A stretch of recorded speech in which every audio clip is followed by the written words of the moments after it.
Big Seance Podcast, Episode 109, Annie Mattingley. It started in my feet and went all the way up the top of my head, and I shot up to the side of the bed, put my feet on the floor, looked around, and shocked myself by saying, "Randi, is that you?" All of these stories really are about a loved one continuing to love us and demonstrating that in one way or another.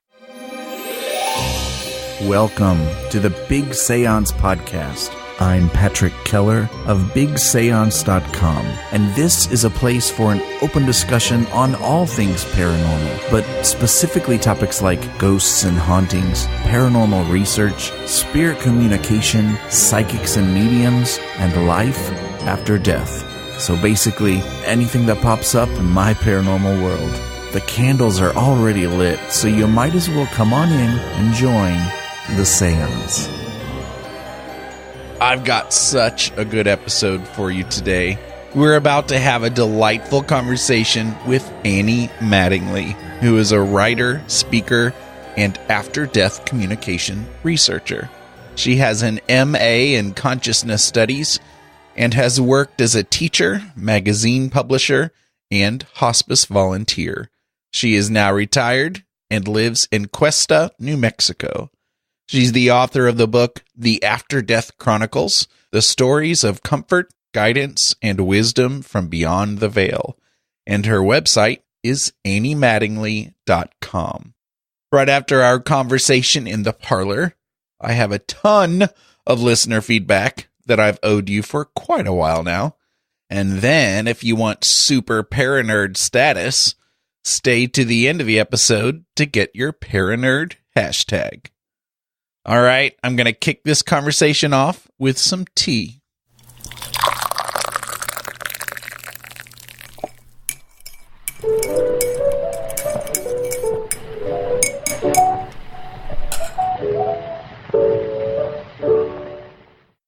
Annie Mattingley, welcome to the Big Seance Parlor. How are you? I'm doing very well, Patrick. Thank you for having me on the show. Yeah, I'm so excited to talk to you. Your book is right up our alley. Any of my listeners and all the listeners that I can, imagine in my head who are, giant paranerds, we call ourselves. I gave you a heads up about this and I prepared you. What parlor drink can I offer you here in the parlor this evening? I would like an iced peppermint tea, please, with just a little bit of lemon in it. Iced peppermint tea. That is a new one. I'm not even cool enough to know what iced peppermint tea is. It sounds delicious, though. We grow peppermint in our garden, so I could give you some if you were here, but you're not. I'm in the middle of reading your book, The After Death Chronicles, True Stories of Comfort, Guidance, and Wisdom from Beyond the Veil. And one thing that I want people to know is that, first of all, you have received praise for the book from the Raymond Moody. How cool is that? True. I was very excited about that. And have you met or worked with Raymond? I have not yet. He is just one of those people I would also like to talk to. And I reached out quite a long time ago, and he's a busy man, and I think one of these days he should he's earned some slow down time and just relax. But he still stays busy. One of these days I'll try again to see if I can get him on here. I hear he's very gracious to work with. And when you watch him in interviews, he is very gracious, like he's just your friend, which is nice. His words about your book are, her work offers a collection of different types of personal accounts from people who have experienced convincing communication of one kind or another with deceased loved ones. It is a terrific contribution to the growing body of increasingly credible evidence that our consciousness does indeed continue after death. I imagine that we have a few listeners who share some similar life experiences that you've had involving the death of your daughter, Randi. And it's a story that inspired your book. So do you mind sharing it? Well, I would be happy to. My daughter died in 2010, just 7 years ago, and I was, of course, beyond devastated. I hardly knew. I couldn't even make a meal for myself. And I was, a few weeks later, when I was still in that state where waking in the morning was a terrible thing to do because I would remember in the morning, each morning. And so it was as though she was dying again every day.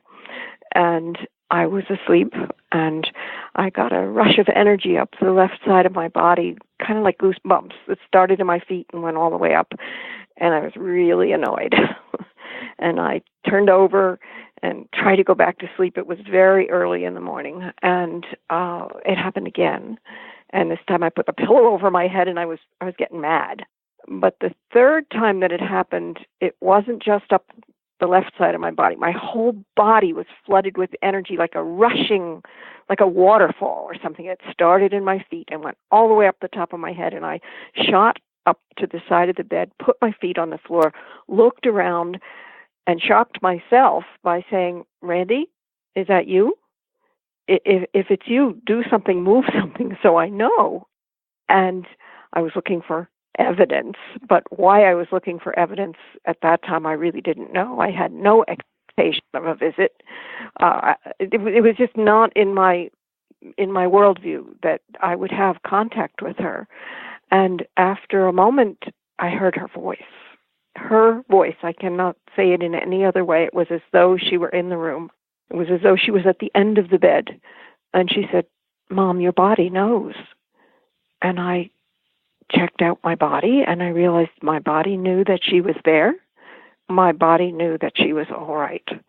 And therefore, I was a lot better than I had been a few minutes before that. And it was hugely shocking because although I had always accepted that consciousness or something continued beyond death, I had not had any relationship at all with after-death communication. But it was also the most comforting thing that I could possibly have experienced. It was just absolutely wonderful, and it was unequivocal. This was not like her voice or reminding me of her voice. It was her voice.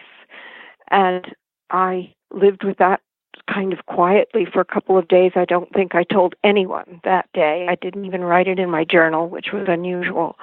I just had to be with it. And then within a few days, she began to come to me every morning, always. At that point, it was always when I was just barely awake, lying in bed. And we would hold conversations, exchanges, not just her speaking. That first one was a voice outside my head, was her voice. After that, they were voices inside my head. And that was life-changing to have this happen. I had to get in a special notebook and put it beside the bed so I could record all, after we would talk, I would write everything down. And then I kind of slowly and a little cautiously, because I didn't know how people were going to respond, I began to tell people this. I would say, my daughter, the people I were telling always knew her name. I would say, Randi is visiting me every morning and we're talking. And every time I told someone this, they would tell me either their own experience or that they knew somebody who had some kind of after-death communication. And I was mind-boggled because how come we weren't talking about this as a culture? Why wasn't this more known? Why were these people who were, some of them old friends, why hadn't they told me this before? It felt like our best-kept secret, and I became fascinated by it. I think many of us who find ourselves interested and fascinated by any of the topics, spiritual topics, paranormal topics, when we end up being like in a work setting or end up having a discussion cautiously with, quote, the normal people, a lot of times you have those responses. Like they all of a sudden are like, well, now maybe it's okay for me to share this story. And I think once people realize it's okay and Yes. there's another nerd who is going to listen to them and not judge them, then a lot of times you do get those stories. I've had the same kind of experience when I used to do more paranormal investigations, getting calls from families who need help, and they are so shocked to hear somebody not ridicule them or laugh at them that they all of a sudden, sometimes I don't hear back from them again because they just got it out. They talked about it, they got it out, and then they were good. That's all they needed, was to be heard and believed. Yeah. It's a powerful thing to hear someone's important story and not to fully accept it, and certainly not to ridicule it. Now, your communicating with your daughter continues to this day, correct? It does, in a much more subtle way. For the first, though, it was less than a year, that period of time when it was every single morning. And then it began to become a little more sparse. And over time, there was a different quality that entered into it, because I would be aware of her presence. Again, it's that rush in my body that announces that for me. Part of my spiritual practice is to do mantras every morning. And I would be doing the mantras, and if I got a little lax in them, there's a private little thing. I can say I'm doing fine, but I've messed up my count, or I can't remember where I am on my mala, and I'm just saying, well, that's okay, and I'll just keep going. And if I would keep going, she would kind of fade away. And if I would say, I really messed this up, I need to start this set over, then she'd come strongly, as if to support my really attending to this practice with intention and seriousness. So that was a long stage when that kind of thing was happening. Now she just shows up in my body in that way, maybe a few times a week in a very subtle way, and it's kind of like, metaphorically, it's as though you pass somebody on the street and they just wave and they smile, and they're there, and they're your friend, and they care for you, but you don't have any engagement, no conversation. You were saying earlier just how heavy you grieved your daughter, and I'm sure are still grieving your daughter. Oh, yes. But yes, that doesn't ever stop. How did this, connection you had with her and the communication, how did that affect your grieving? Did you find yourself healing faster, or how did it affect it? It affected it, although some of that was sporadic, because it helped. I mean, it's unbelievably relieving to realize that someone you love is that okay, that they can actually talk to you. And there's that. But there was also a period of time when I was grieving. It was just, grief comes in waves. And I was hit by a tsunami. And this was some months after her death. And just a fresh wave of the most intense grief, almost like it had just happened. Her death had just happened. And she didn't come. And I thought, well, it's all over. I'll never have contact with her again. And then the wave kind of eased. And when she came again, and I asked her why she hadn't come, and it had only been 13 days, although it seemed like 2 months to me. But I had my notebook, so when I opened it again when she came, I saw how long it had been. And I asked her why she had not come, and she said, well, you need to find the comfort for your grief here on the physical plane. I can't do that for you.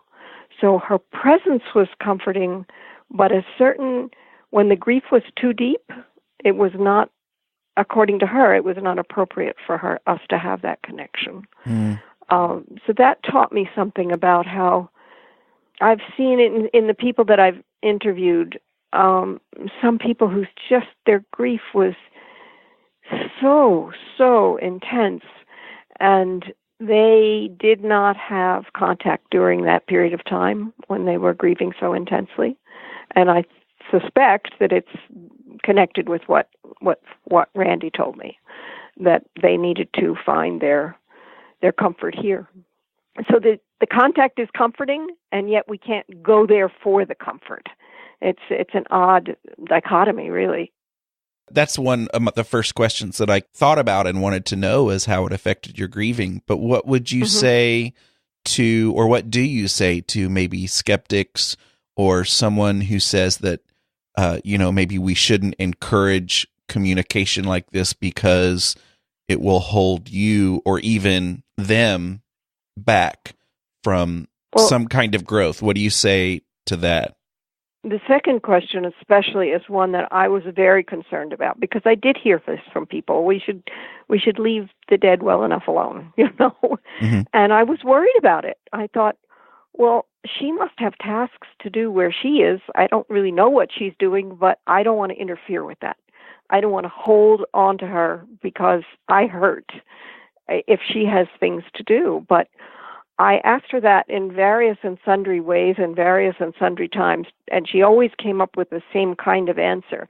But the one that stays with me most is the time that she said, well, Mom, you don't understand. She said, I can be with you and Chelsea, that's her daughter, and Rowena, her sister, and doing my own work at the same time.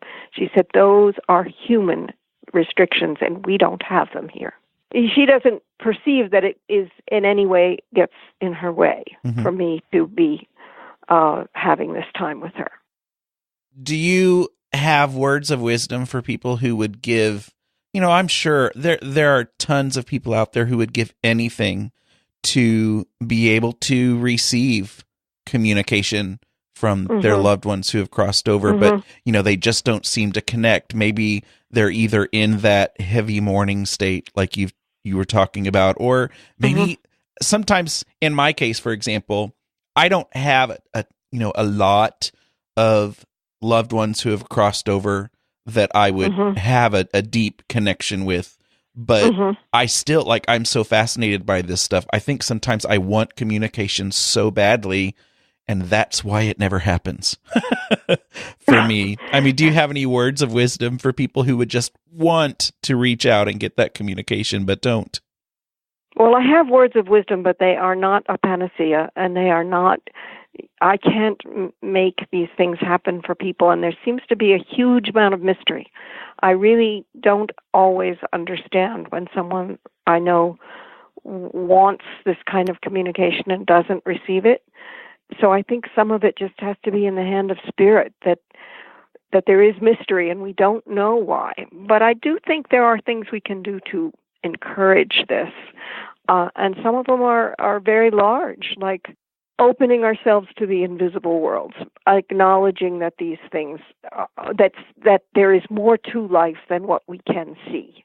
And that usually means developing some kind of a spiritual practice.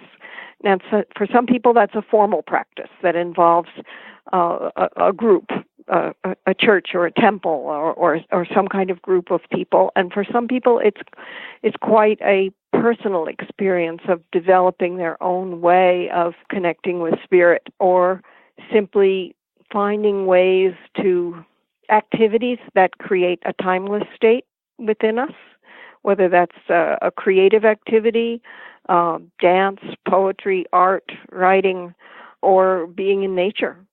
Any of those things can center us and still our minds, because our minds can get in the way, and maybe our desires can as well. But yet I know some people who wanted it and got it. So I don't understand all the mysteries. And then another thing is to honor our dreams. Because that is, in the 84 people that I interviewed, dreams were the most common way that they made connection with their dead beloveds. And so I think that if we acknowledge the importance of our dreams, there may be more likelihood that we will have a contact dream and recognize it and remember it. And then there's just there's probably a lot of ways, but there's one little technique that I was taught by several people that I interviewed, and that is that if, I'll give an example, a woman's husband has just died. He was considerably older than she was, sick for a long time. It was not unexpected, but she loved him deeply and was mourning, and she had some small little thing happen a few days after his death. And she had no idea whether this was contact from him, but she said, "Thank you." Something I think she said, "Thank you, hon." And then she had more contact. And I've heard that from other people. When they had little tiny experiences that they weren't sure about, they still said thank you. And that seems to encourage more. It's an acknowledgement, just like saying thank you is in a physical relationship. And it seems to be effective.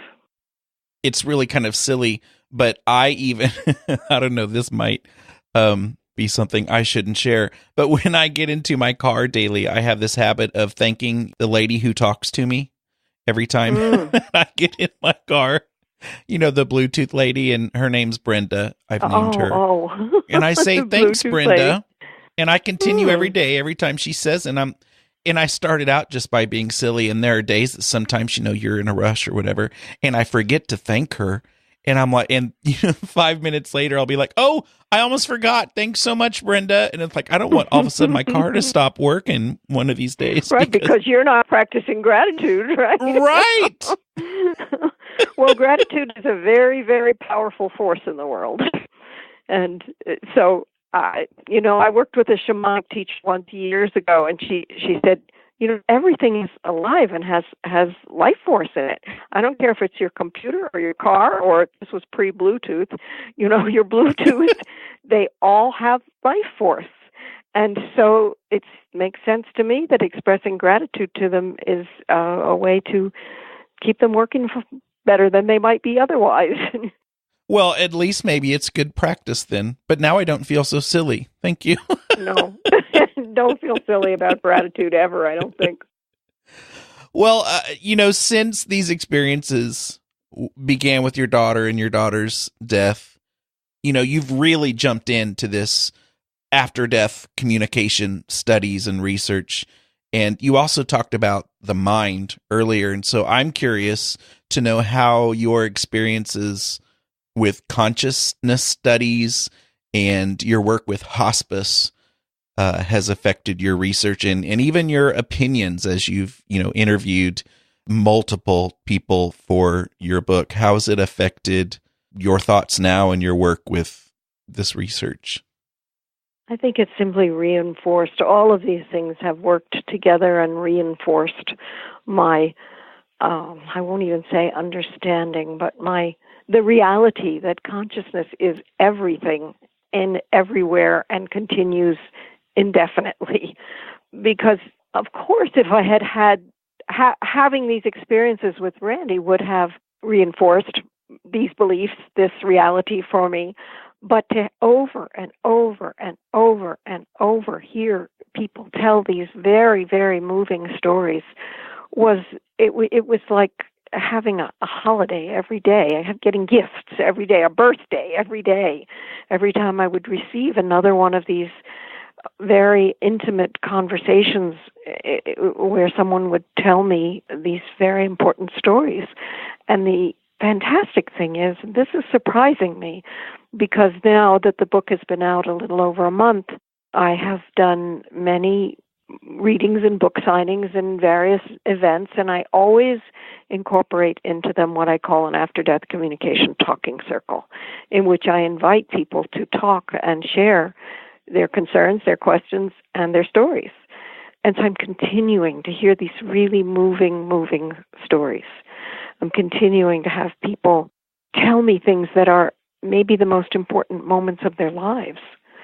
And that is, it's reinforcing about our interconnectedness, about how we're really all just one, and of the need for this whole subject to be made more visible and public in the world, and of the amount of love that is coming from the invisible worlds, because all of these stories really are about a loved one continuing to love us and demonstrating that in one way or another. From the most simple, I have a fondness for these very tiny stories in which someone has a dream or a vision or something, and the deceased person simply says, "I'm okay." It's so simple, and they don't need to say more than that to comfort the living person, and also to reassure them about there's a lot of fear. Well, I shouldn't say that word. You do know, you really know how big a fear of death we have as humans. We're like, what is going to happen? Are we going to stop and there's not going to be anything? And to have a contact like this that is recognized as a contact with someone we love helps us with that fear a lot. And before all this started, I did not have a huge fear of death, but I had a healthy one, I guess. And that just keeps being eroded by all of these experiences, so that now I have, I don't know, it's not exactly a curiosity, but it's an interest. It's an interest. It's like, what is going to happen? This is going to be quite something, I'm not ready, but I know when the time comes that it's going to be something special, whatever that means. I don't have a definition of how it's going to be, but it will be something to look forward to. I could say a very similar, statement. That's exactly how I feel since I've been on this, what I've called my spiritual shift. It's, the probably the best thing that's come out of that is that my fear has kind of dissipated. It's, I'm sure there is deep down a fear a little bit, but it's gone. Can I ask you, can I assume you're familiar with EVP, electronic voice phenomenon? No, I'm not.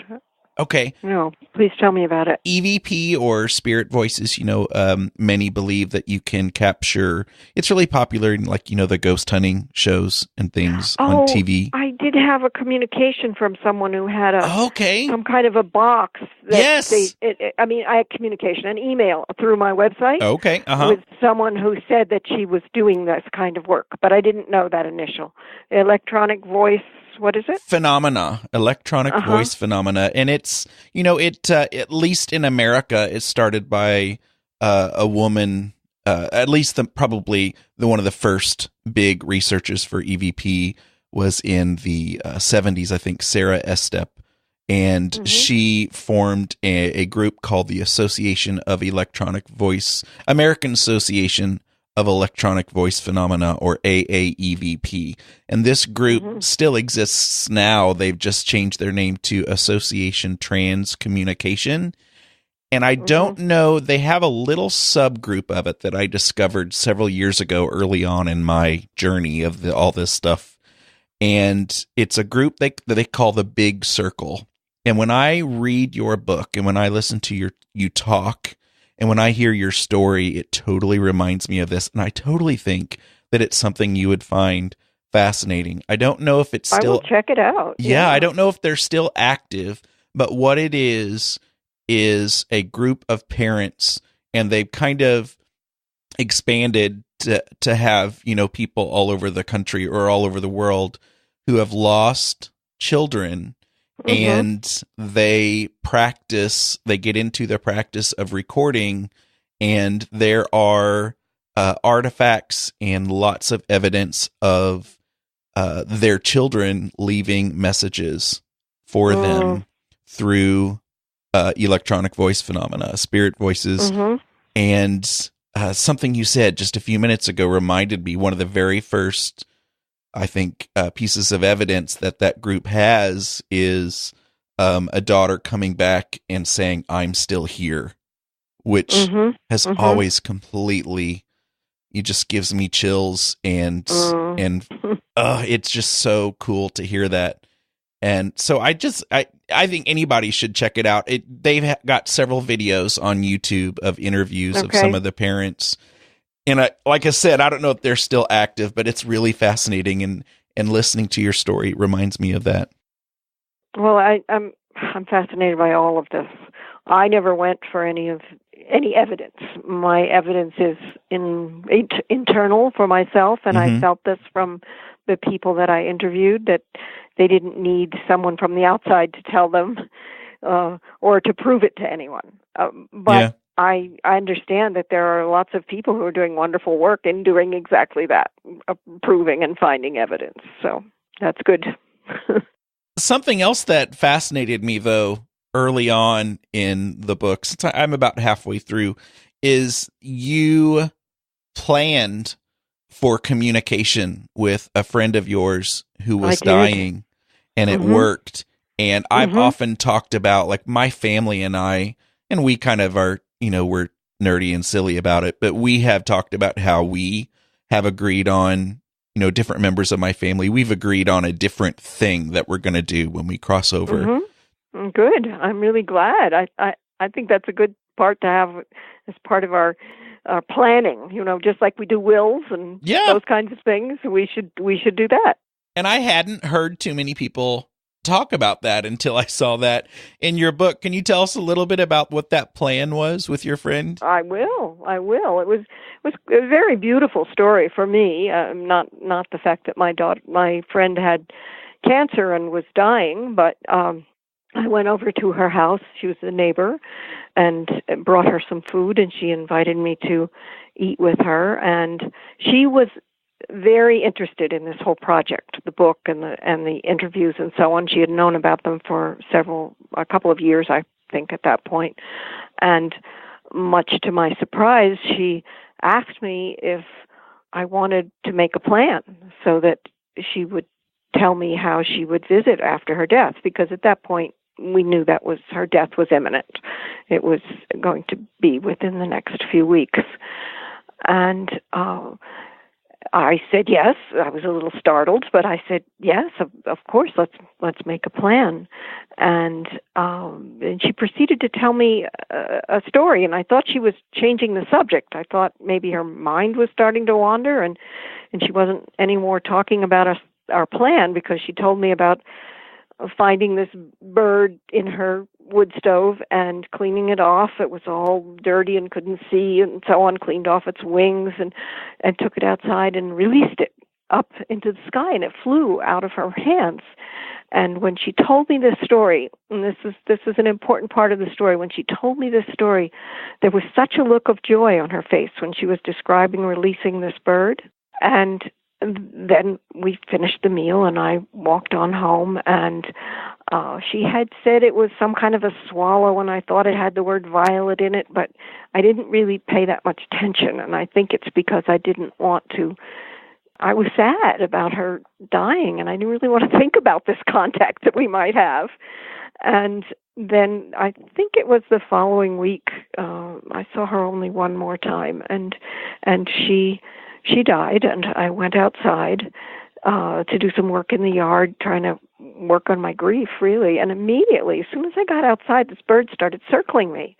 And I thought of her. I remembered then that we had made this plan, but I looked up at the bird and I said, "No, it's circling like a swallow, but it's got an awful lot of white on it, and I don't remember swallows having this much white." And I went through a few processes like this where I kept saying, "Well, I don't think it's her because," and I'd give all these reasons. And then it landed on my bluebird nest box and allowed me to come quite close. I just kept creeping over closer and closer.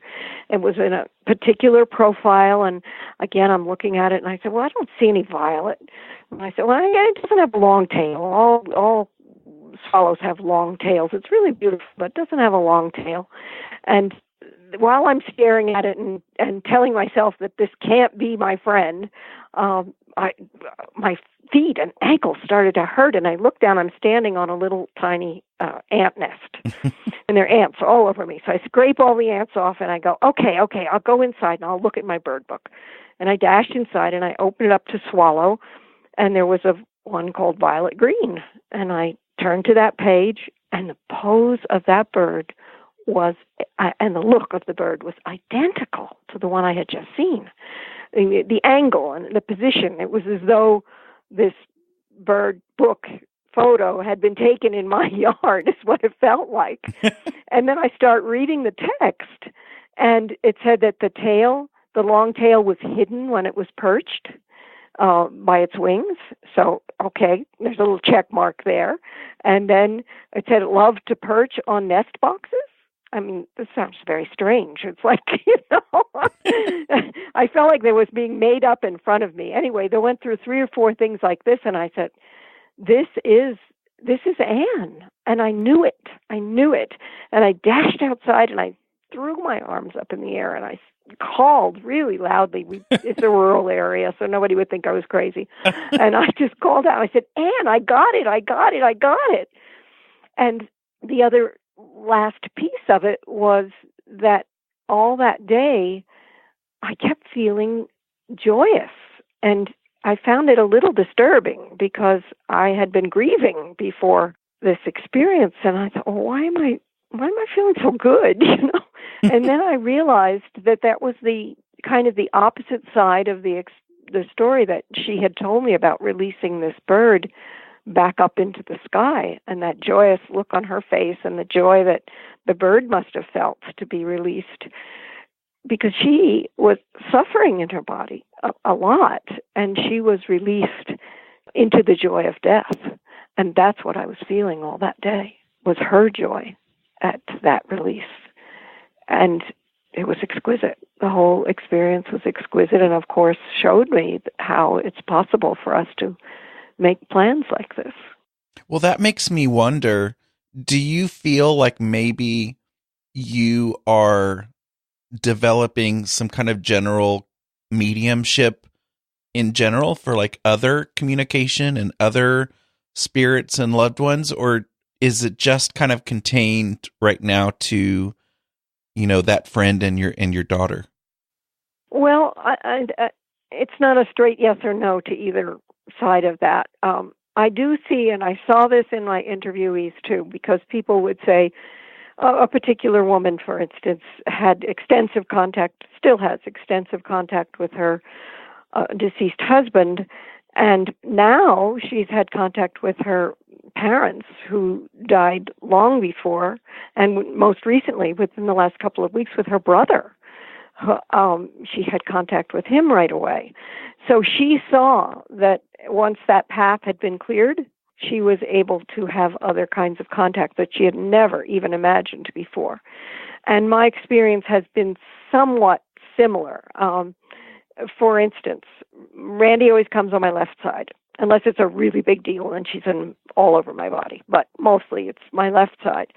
And some people said to me, well, that's the receptive side. The left side is the receptive side. So that makes sense, except that my mother started visiting me at a certain point. She's been dead for over 30 years, and we had never had any kinds of visitations other than a single dream in all that time.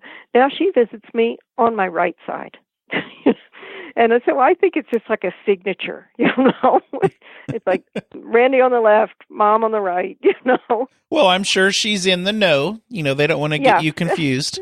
No, they don't want to confuse me. They want it to be totally clear.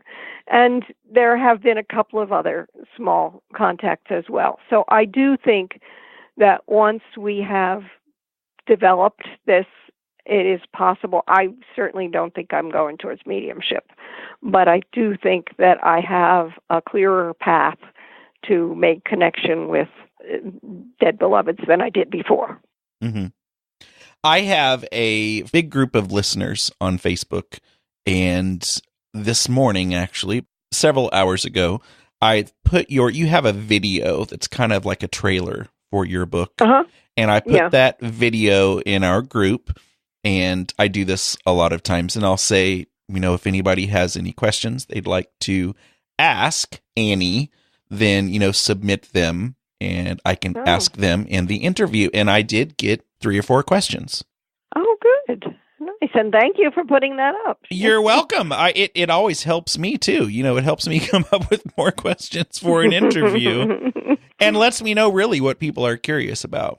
But I think a lot of these questions here are kind of assuming that you have learned a little bit about the other side in general, maybe either from your daughter or from the people you've interviewed. And so I'm not sure if you'll really have, feel like you have an answer. But Jackie says, hi, Patrick and Annie. She says, more often than not, the stories of loved ones on the other side explain that the loved ones are there to welcome us when the time comes.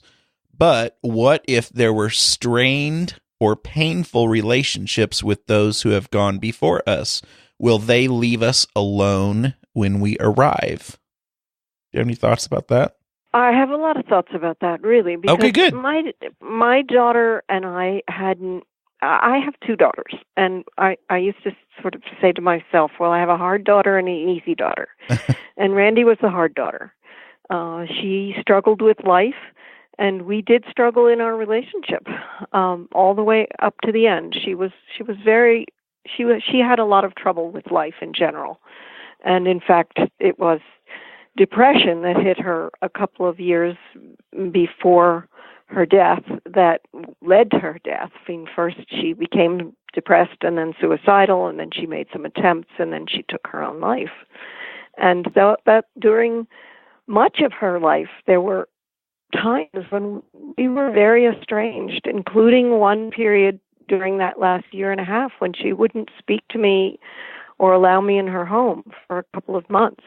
She was very angry at me. So this was not a perfect mother and daughter, good housekeeping type situation. And yet we have healed that through our connection since her death, so that now we are incredibly close. And that would not relate fully to what Jackie is saying, except for a dream that I had. 2 or 3 years ago, I had walking pneumonia. I was quite sick, and I didn't think I was at death's door on a conscious level, but maybe I did on some level, because I had a dream in which Randi and I were going on a trip together. And we went to the shuttle where they were going to, or shuttle stop where they were going to pick us up to take us to the plane.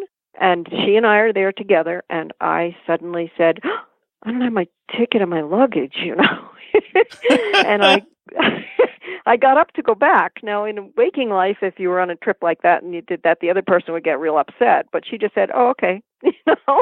And I went back to the house, a house, I don't know what house, and my mother was there. And the whole idea of the trip just dissipated. There was nothing. But when I woke, I knew two things. First of all, I wasn't going to die from this walking pneumonia. And second of all, when I did die, it was going to be Randi and my mother who met me. And I should also add that my mother and I had difficulty as well. She was an alcoholic, and we struggled. There was a lot of healing that happened during her dying, before she died in 1984. But neither one of these relationships were the ideal relationship. And I would assume that if there has not been healing happened, I would think that would not be the person who greeted you, because it would be disturbing. You'd be greeted by someone who would make you feel good, not trouble you.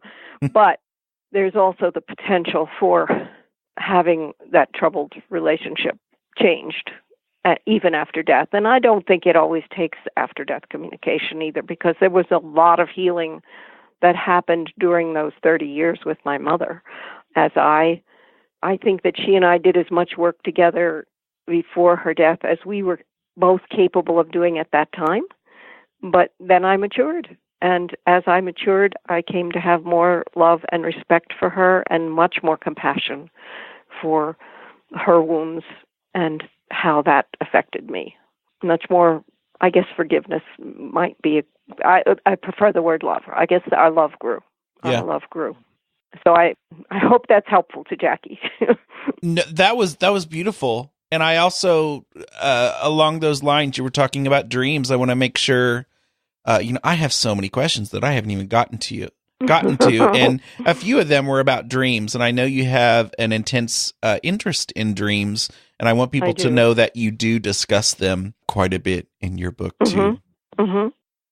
So my mom, actually, Linda, she, kind of along the same lines, she says, if a spirit decides to reincarnate before a family member crosses over, can they still be there for them when they pass?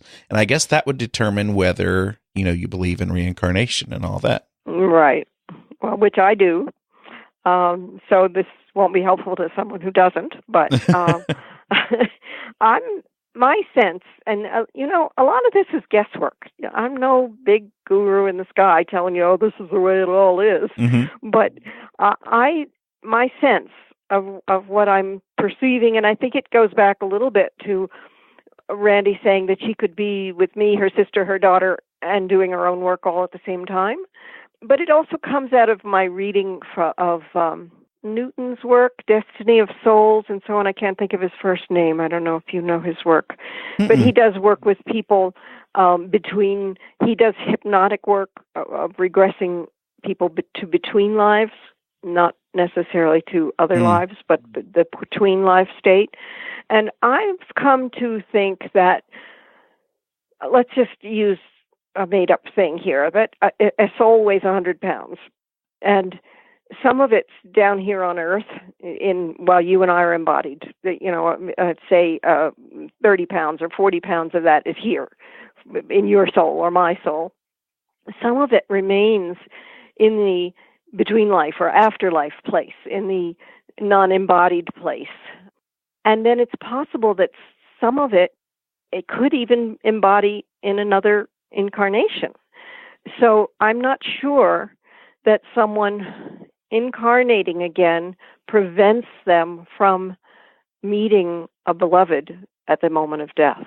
I think those things can both be happening at the same time. Kind of a bilocation type of thing. Yeah.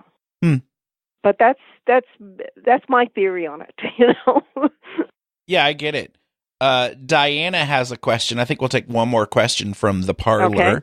And, I'm speaking as if it's live and they know I'm, asking it, but whatever. Right. So Diana says, her question kind of is about religion, I guess. And, based on your communications, your interviews, your work, do major religious stories or beliefs match up to what loved ones are saying from the other side? Well, no one has talked to me about specific things nor has Randi, about the afterlife that would answer that question. But I can say this, that I have interviewed people all across the spectrum of various, well, not all, but of many, many religions and belief systems, and they find that their beliefs are supported by this contact rather than otherwise. I understand that there are some people who do not think that this is some teachings that don't think that this is a good idea or a part of reality, but those weren't people that chose to be interviewed by me, so Right. I don't know much about that, Right. But I think of one particular woman who was very, very, very devout Catholic, and when she saw the vision of her dear friend on the wall to her, it was simply a gift from God. And she saw no conflict between her church and her experience. I want to give you the opportunity to, I guess there's a couple of things you could do here. Let people know about the book, any other details that you really want to share with us. And then maybe if there's anything you have coming up that you'd like to promote and where we can find you, and just basically any final thoughts before we run out of time here. Just a reminder that I think that these experiences are the opportunity really for us very ordinary people to have these mystical moments. They are mystical moments, and they contain deep truth beyond the comfort and wisdom and guidance that we get from them. They open us to the larger truths and larger questions about life, and they are a very, very powerful gift. Well, they can find me on the most direct way is on my website, which is www.annie, A-N-N-I-E, Mattingley, which has an unusual spelling, M like in Mary, ATTINGLEY.com. And that gives you links for buying the book, The After Death Chronicles, and it gives you links to sign up for my blogs, where I write about all kinds of things, and mostly around this whole subject. And they don't come out too often, so it won't drive you too crazy, but you can get them through email if you want. And it also has listings of my events, the things that I have done and that I will do, and you can connect to other podcasts and interviews that I've done for online radio. And then I'm on Facebook as Annie Mattingley Author, and I'm on Twitter. You can find me there. So there's a lot of different ways to connect with me online. And there also is the opportunity on my website to contact me directly with questions or with stories. I do have people share these phenomenal stories with me. I continue to, and I will respond. Not always the same day, but I will respond. Good. I live in New Mexico, and so I do have events happening in New Mexico. That's listed there on Nothing Right Away. There's some. I've got a little pause here on events, and also in California, I'll be in the Bay Area in the spring, in March. So if you keep checking on my website, you can find out all the places I'm going to be. You know, it has been an absolute pleasure and very enjoyable to sit here and just have this conversation with you. And so I just want to tell you, you rock. This has been really nice. Thank you. Oh, well, I've enjoyed it completely. I feel like we could sit in this parlor for a couple more hours.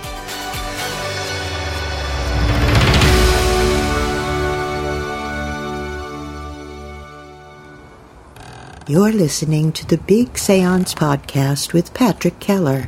Look for us on iTunes and be sure to check out bigseance.com for more discussion. You guys are getting so good at your iTunes reviews that I've been considering only mentioning them in the future and just thanking the author, because it's a little awkward reading wonderful things about myself as the host. So I'm going to think about that, but I do have several reviews, and I'm going to go ahead and read them. Just know that I'm sitting over here blushing through my beard. John Patton says, spectacular podcast. Truly an amazing experience in every episode. Patrick Keller makes you feel like you're in the parlor with every interview. He covers a wide and ever-expanding range of topics with fantastic guests that never cease to teach, inspire, and entertain. I wholeheartedly recommend this podcast to people of all ages and from all backgrounds. Patrick has created a beautiful community, and I am proud to be a part of the growing Paranerd family. Congrats on all your success, Patrick, and thanks for all that you do. Paranerd John P. Thank you, John. Dumbo Octopuses. That's awesome. Let's just pause and take a moment to realize that that's an awesome iTunes name. Says, my favorite podcast. I'm always thrilled when a new episode of Big Seance is available. Patrick is so enjoyable to listen to and always has amazing topics.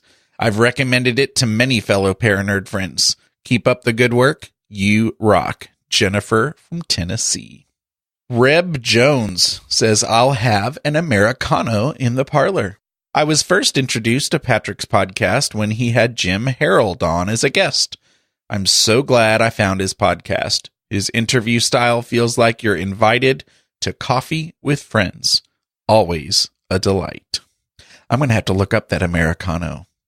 Queen of Pie, another super awesome name, says, lovely show. I listen to podcasts during my long commute, and this is one of my favorites. I have been a Paranerd for as long as I can remember. Patrick's shows and interviews are entertaining and informative.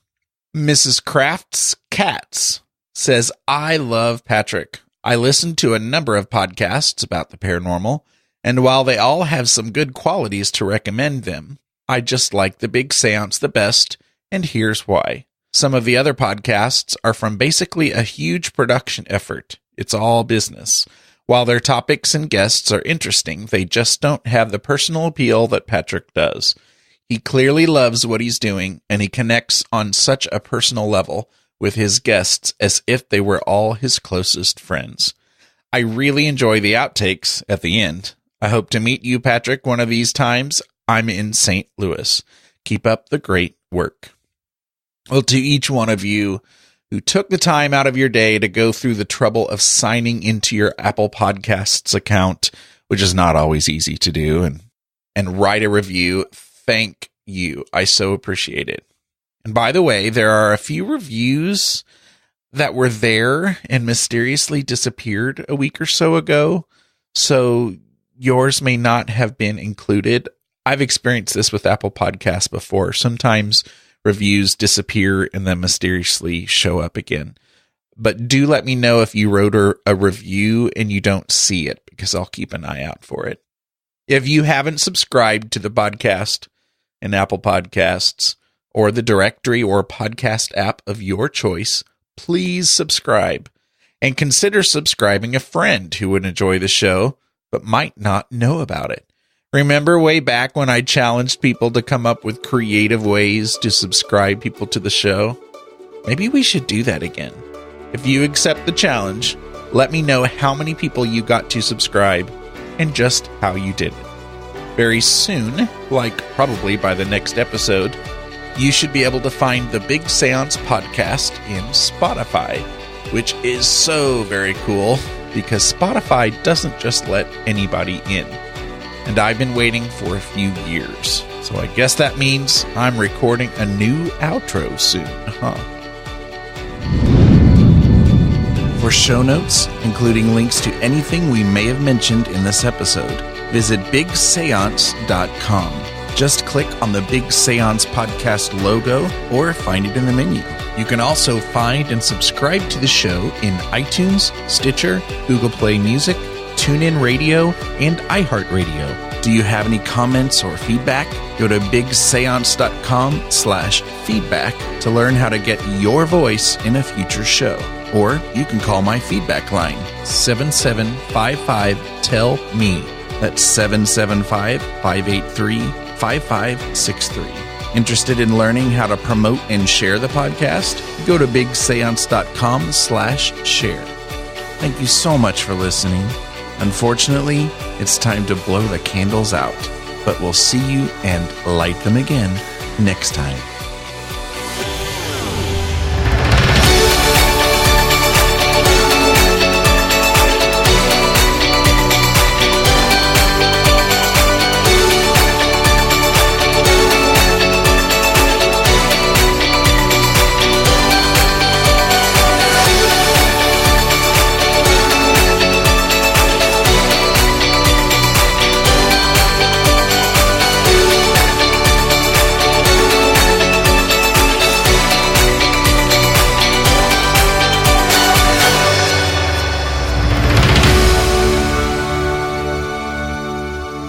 If you made it this far, your Paranerd hashtag is After Death, all one word.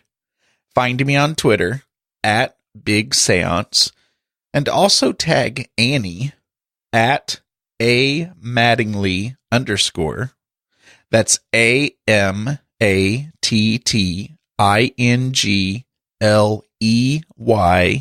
_, and include the hashtag After Death. Peace out.